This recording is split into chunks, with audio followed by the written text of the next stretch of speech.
Assalamualaikum warahmatullahi wabarakatuh. Jumpa lagi di tema 3 tokoh dan penemuan subtema 3.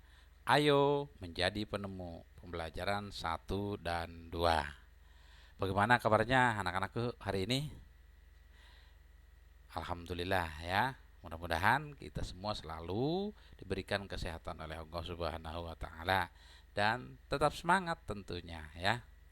Baik, pada kesempatan kali ini kita akan belajar di subtema 3 setelah kemarin kita belajar subtema 2 ya. Tadi kalian sudah melaksanakan evaluasi dalam bentuk kuis ya.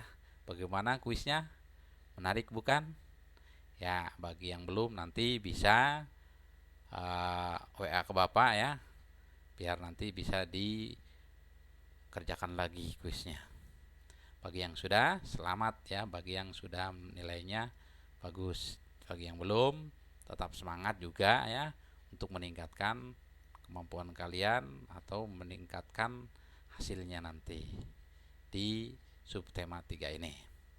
Baik anak-anakku, di pembelajaran 1 dan 2 ini ada pemetaan kompetensi di pembelajaran 1 yaitu bahasa Indonesia, IPS dan IPA. Kalian bisa lihat ini KD-nya ya, kompetensi dasarnya ya.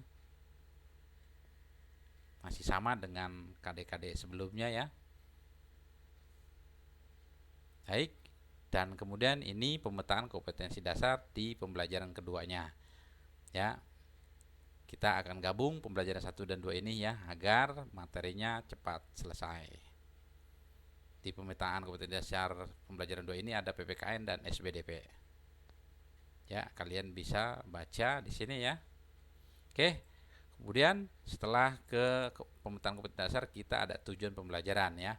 Tujuan pembelajaran di pembelajaran 1 ini ada 6. Karena ada 3 mapel. Ya, silahkan kalian baca ya dengan seksama tujuannya.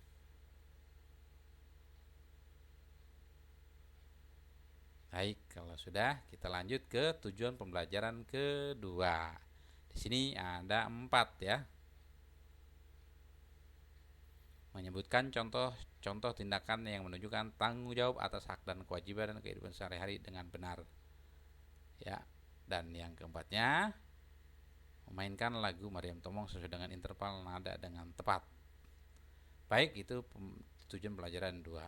Sekarang kita ke pembelajaran pertama ya.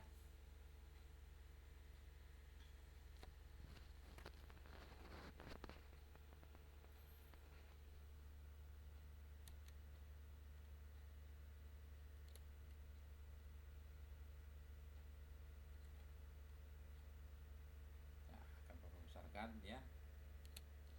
Kita sudah mempelajari tokoh-tokoh dunia dengan penemuannya. Lalu sikap-sikap seperti apakah yang harus dimiliki untuk menjadi seorang penemu? Ayo kita belajar dari Pak Habibie. Ya, kita ke sini. Ayo membaca. Baca dengan teliti tes biografi tentang perjalanan hidup Bapak Habibie berikut ini. Disiplin dan kerja keras awal dari sebuah inovasi yang cemerlang. Profesor Dr. Insinyur Baharudin Yusuf Habibie adalah Presiden ketiga Republik Indonesia yang menjadi kebanggaan bangsa Indonesia. Beliau dilahirkan di Parepare, Sulawesi Selatan tanggal 25 Juni 1936. Ini masa kecilnya ya. Masa kecil Habibie dilalui di Parepare. Sikap hidup disiplin dan kerja keras telah ditunjukkan Habibie sejak kanak-kanak. Ia memiliki semangat tinggi pada ilmu pengetahuan dan teknologi. Ia melanjutkan SMA di Bandung dan prestasinya selalu menonjol, terutama pada pelajaran IPA dan matematika. Oke ya, lanjut.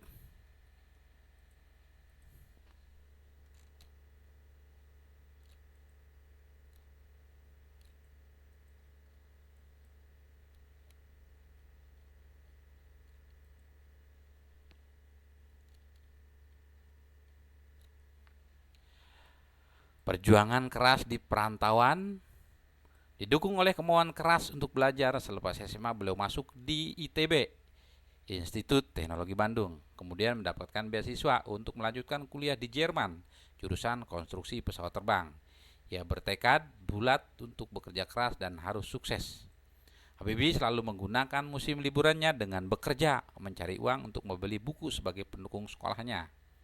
Tahun 1960, Habibie mendapat gelar Diploma Ing di Jerman dengan nilai sempurna. Ia bekerja di industri kereta api Jerman dan berhasil menemukan cara untuk membuat 1000 wagon kereta api berkekuatan tinggi. Di pagi buta, Habibie harus berjalan kaki cepat ke tempat kerja yang jauh untuk menghemat kebutuhan hidup. Kemudian pulang pada malam hari dan belajar untuk kuliahnya. Tahun 1965, Habibie mendapat gelar Doktor Insinyur dengan nilai sangat sempurna. Buah dari kerja keras. Habibie kemudian bekerja di industri pesawat terbang Jerman. Karena sikap disiplin dan kerja keras, karirnya terus naik hingga dipercaya menjadi Vice President sekaligus Direktur dan Penasehat Senior bidang teknologi. Ia menjadi satu-satunya orang Asia yang berhasil menduduki jabatan bergengsi di perusahaan pesawat terbang Jerman. Oh, luar biasa ya. Kecintaan pada tanah air. Tahun 1968, Habibie mengundang 40 insinyur Indonesia untuk bekerja di Jerman guna mempersiapkan keterampilan dan pengalaman mereka dalam membuat produk industri dirgantara, maritim, dan darat di tanah air. Tahun 1974, Habibie diminta pulang ke tanah air dan menjadi penasihat pemerintah di bidang teknologi pesawat terbang. Ia menjadi Menteri Negara Riset dan Teknologi hingga menjadi Wakil Presiden dan Presiden RI ketiga. Prestasi cemerlang buah dari disiplin dan kerja keras.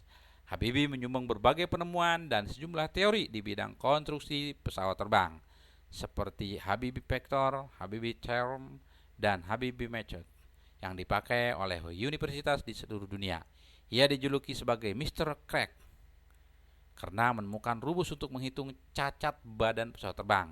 Ia juga menerima banyak penghargaan dan prestasinya diakui berbagai lembaga internasional seperti Jerman, Inggris, Swedia, Prancis, dan Amerika Serikat, serta menerima penghargaan yang hampir setara dengan hadiah Nobel.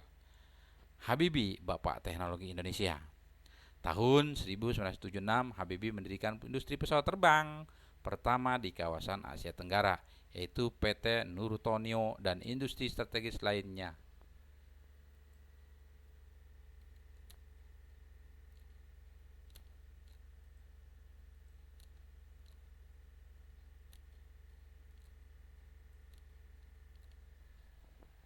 Binaannya berhasil memproduksi pesawat terbang, helikopter, senjata, amunisi, kapal, tank, panzer, water cannon, kendaraan RPPM, kendaraan tempur, dan masih banyak lagi, baik itu keperluan sipil maupun militer. Di tingkat dunia, Habibie terlibat dalam berbagai proyek desain dan konstruksi pesawat terbang seperti Fokker, pesawat angkut militer, jet eksekutif, Airbus, pesawat angkut dengan teknologi mendarat dan lepas landas secara vertikal, CN-235 dan CN-250. Selain itu, Habibie secara tidak langsung ikut terlibat dalam proyek perhitungan dan desain helikopter, pesawat tempur multifungsi, beberapa peluru kendali, dan satelit di tingkat dunia. Wah, luar biasa ya PJ Habibie ini ya. Setelah kita membaca teks tadi tentang Pak Habibie, jawablah pertanyaan berikut. Apa topik masalah dari teks tersebut? Yang pertama ya, apa topik masalah dari teks tersebut? Yang kedua, apakah teks tersebut adalah jenis teks eksplanasi ilmiah? Jelaskan dan berikan contohnya. Dan yang ketiga, apa pesan yang ingin disampaikan penulis melalui teks tersebut? Diskusikan pertanyaan tersebut bersama teman dan tuliskan jawabannya. Ya. Ingat, ini masih tentang teks eksplanasi. Kita lanjutkan, cermati kosakata non baku pada teks eksplanasi. Pensil, si kecil yang amat penting, dalam tabel berikut. Ini teks pensil, si kecil yang amat penting, ini ada di pembelajaran yang lalu ya. Silakan kalian lihat kembali. Tuliskan arti kata tersebut dan temukan padanan kosakata bakunya. Nomor 1 sampai nomor 5 ada aja lah ya. Minimal 1 sampai 5 ya. Kosakata non bakunya ditulis di sini, kemudian arti katanya apa, kosakata bakunya apa, ya.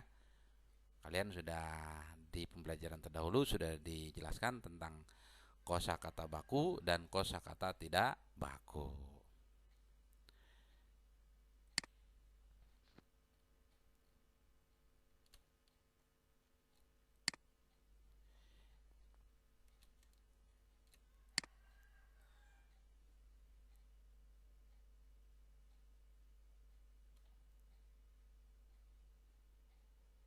Buatlah kalimat dengan menggunakan kosakata baku tersebut. Perhatikan penggunaan kalimat efektif pada kalimat yang kamu buat. Nah, setelah nanti kalian temukan kosakata bakunya, kalian nanti membuat kalimat dengan menggunakan kosakata baku. Perhatikan penggunaan kalimat efektif pada kalimat yang kamu buat, ya. Seperti misalkan kalau ada di situ ada yang double, ya, double fungsi, misalkan para bapak-bapak misalkan. Yang dimasukkan dalam kalimat efektifnya adalah para bapak saja atau para ibu-ibu atau ibu-ibu saja yang dimasukkan, jangan double fungsi para dengan ibu-ibunya, ya. Itu sudah dijelaskan di pembelajaran terdahulu. Kemudian di sini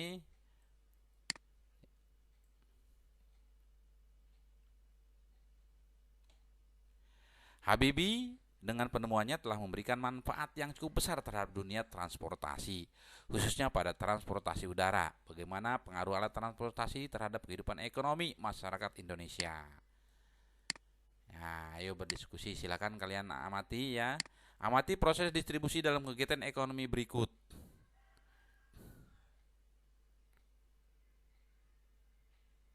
Nah, ini sebuah pabrik, ya, yang menghasilkan produk-produknya, kemudian diangkut produknya, ya. Kemudian diangkut oleh dari mobil, diangkut melalui pesawat. Kemudian diangkut lagi oleh mobil, kemudian sampailah ke gudang, ya. Kemudian didistribusikan sampai dengan ke penjual. Datanglah ke konsumen. Nah, itulah prosesnya tuh, ya. Jadi ini sangat membantu lah distribusi dalam kegiatan ekonomi. Akan lebih cepat sampai produk yang kita butuhkan itu, ya. Contohnya kalau kita ingin membeli kurma, ya, kurma itu kan dari Arab Saudi, ya, atau Saudi Arabia, ya. Nah, itu bisa sampai ke negara kita, atau kita beli produk-produk dari luar negeri, ya. Itu juga sama. Begitu juga kegiatan ekspor dan impor, baik kita yang ekspor ke luar negeri ataupun kita yang impor dari luar negeri, itu menggunakan pesawat.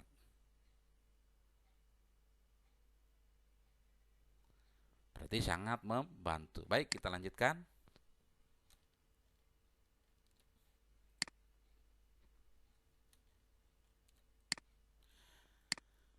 Tadi setelah kalian amati bagaimana pengaruh alat transportasi modern terhadap penyebaran barang-barang hasil produksi pertanian, perikanan, dan industri. Berikan beberapa contohnya. Nah, ya.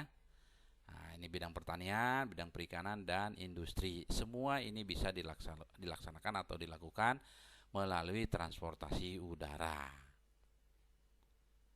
Mempercepat proses pengiriman, ya. Kemudian apa yang akan terjadi pada kehidupan masyarakat jika tidak terdapat beragam alat transportasi modern seperti pesawat terbang, kapal laut, kereta api, dan truk kargo? Wah, ini, ya. Mungkin barangnya akan lama sampai di tangan konsumen atau di tangan kita, ya. Karena tidak ada pesawat terbang, kapal laut, kereta api, truk kargo, ya. Nah, tuliskan hasil diskusimu pada diagram berikut, ya. Ada alat transportasi, beragam hasil produksinya, kehidupan masyarakat, ya. Tidak ada alat transportasi. Artinya ini kalau menggunakan alat transportasi, bagaimana dampaknya terhadap kehidupan masyarakat, ditulis di sini. Ini kalau tidak ada alat transportasi, bagaimana kehidupannya dengan masyarakat, ya. Amati kehidupan ekonomi di lingkungan sekitar sekolahmu. Buatlah cerita proses perjalanan satu benda yang dijual di lingkungan sekitar sekolah, yaitu dari benda tersebut dihasilkan, disebarkan hingga sampai pada dirimu. Ya. Kalian membuat cerita proses perjalanan satu benda yang dijual di lingkungan sekitar sekolah. Tanyakan ya, yang dijual di lingkungan sekitar sekolah, ya misalkan di kantin, ya misalkan kalian beli sankua untuk minum, atau kalian membeli minuman susu, misalkan susu ya. Nah, itu juga tidak berasal dari sekolah kan, itu berasal dari pabriknya di mana ya, sampai kalian minum misalkan. Nah, seperti itu ya, kalian boleh membuat ceritanya ya.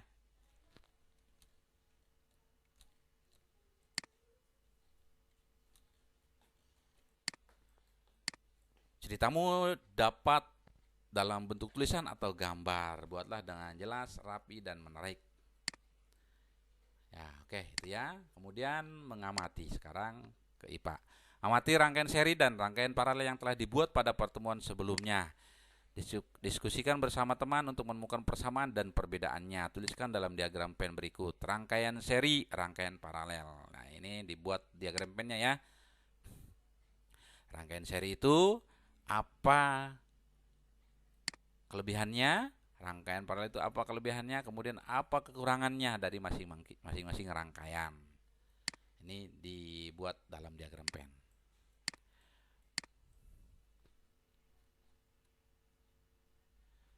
Ayo renungkan, tekun, kerja keras, dan pantang menyerah adalah modal utama untuk menjadi seorang penemu. Sudahkah kamu disiplin mengerjakan tugas-tugas dengan tekun? Nah, ini kenapa disajikan tentang para penemu, tentang para penemu dari berbagai belahan dunia sampai dengan di negara kita seperti B.J. Habibie ya. Nah, itu agar kalian mencontoh sifat-sifatnya. Tekun, kerja keras, pantang menyerah. Nah, itulah modal daripada seorang penemu.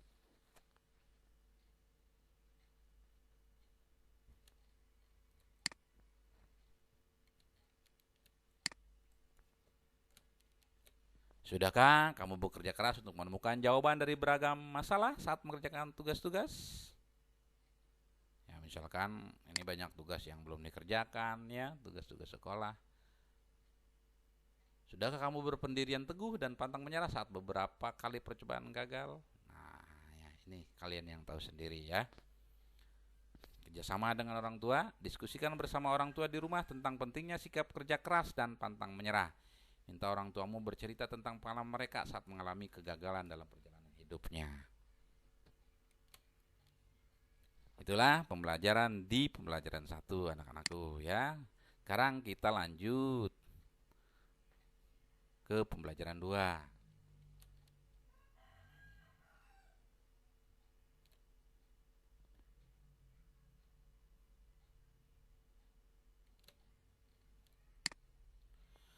Kamu pasti suka mendengar radio, bukan? Ayo kita cari tahu bagaimana radio ditemukan dengan membaca kisah di bawah ini. Ya, ini penemu radio. Ayo bacalah teks berikut.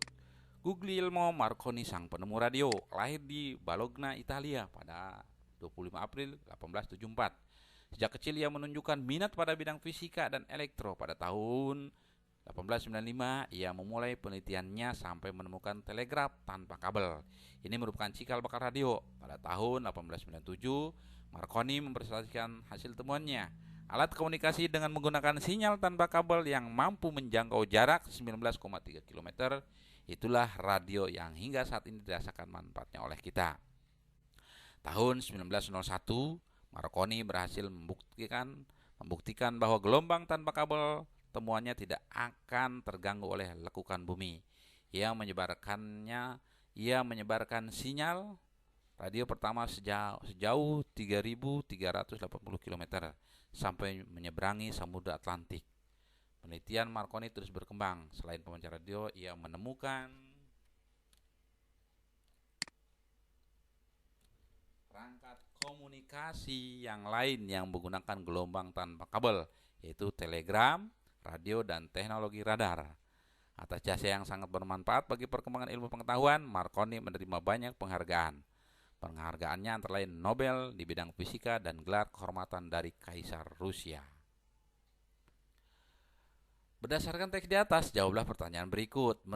Menurutmu apa dampak penemuan Guglielmo Marconi bagi warga dunia? Apa dampaknya ya penemuan Guglielmo Marconi bagi warga dunia? Yaitu tentang penemuannya itu menemukan radio ya sebagai sarana komunikasi.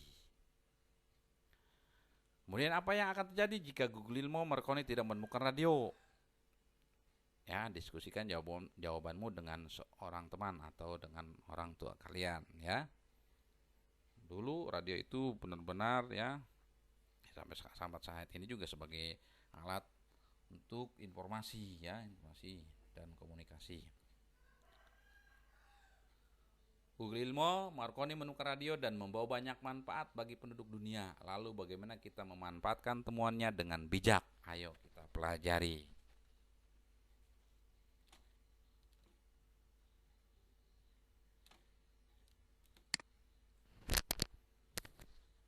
Pernahkah kamu mendengarkan radio? Apa yang biasanya kamu dengarkan melalui radio? Lani suka sekali mendengarkan berbagai lagu dari stasiun radio. Ketika Lani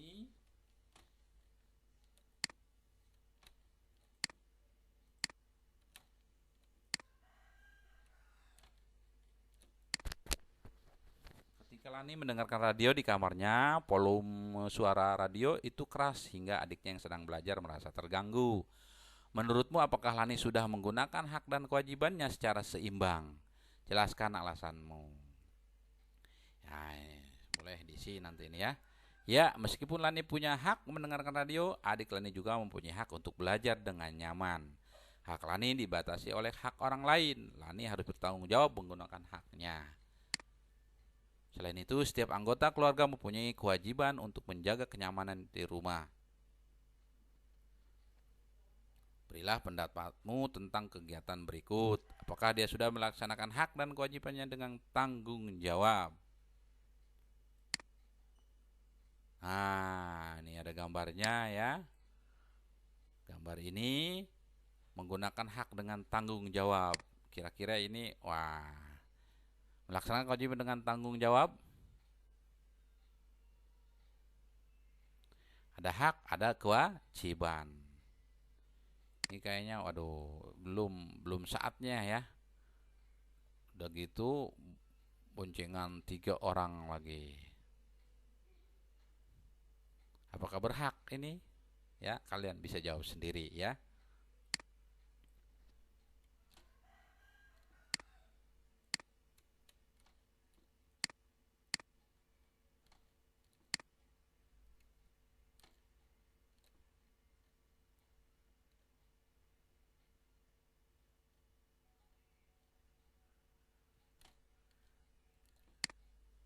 Menurutmu mengapa kita harus melaksanakan hak dan kewajiban dengan tanggung jawab?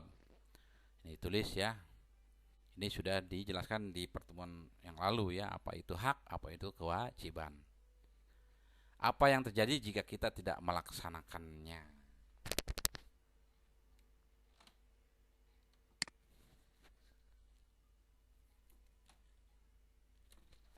Dari radio kamu juga dapat belajar musik. Lagu-lagu yang kamu dengarkan akan semakin memperkaya pengetahuanmu tentang musik. Sekarang kita akan berlatih kembali memainkan lagu Mariam Tomong dengan menggunakan alat musik ya.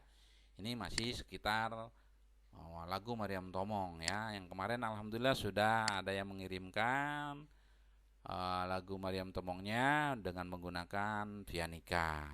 Yang belum boleh ya, masih ditunggu. Berlatihlah kembali memainkan lagu Mariam Tomong dengan menggunakan alat musik. Perhatikan partitur lagu tersebut. Mainkan lagu tersebut sesuai dengan interval nada ya. Berlatihlah dalam boleh kelompok, boleh sendirilah. Oke, untuk renungan apa yang telah kamu pelajari hari ini ya.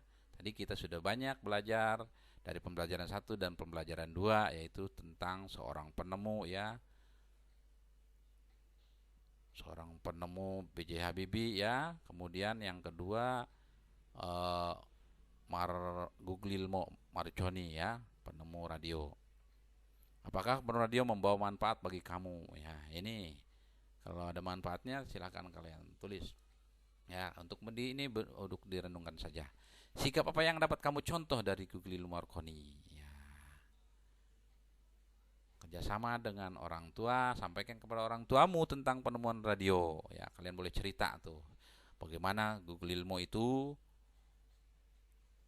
menjadi penemu radio. Mintalah pendapat orang tuamu tentang manfaat lain yang mereka rasakan dengan adanya penemuan radio. Mungkin orang tua kalian ya hidup di zaman sebelum modern seperti saat ini ya. Jadi banyak manfaat yang dirasakan oleh orang tua kalian tentang radio. Oke, itu saja anak-anakku ya untuk pertemuan hari ini ya. Mudah-mudahan bermanfaat. Ya, mari akhiri dengan sama-sama baca hamdalah. Alhamdulillahirabbil alamin. Wassalamualaikum warahmatullahi wabarakatuh.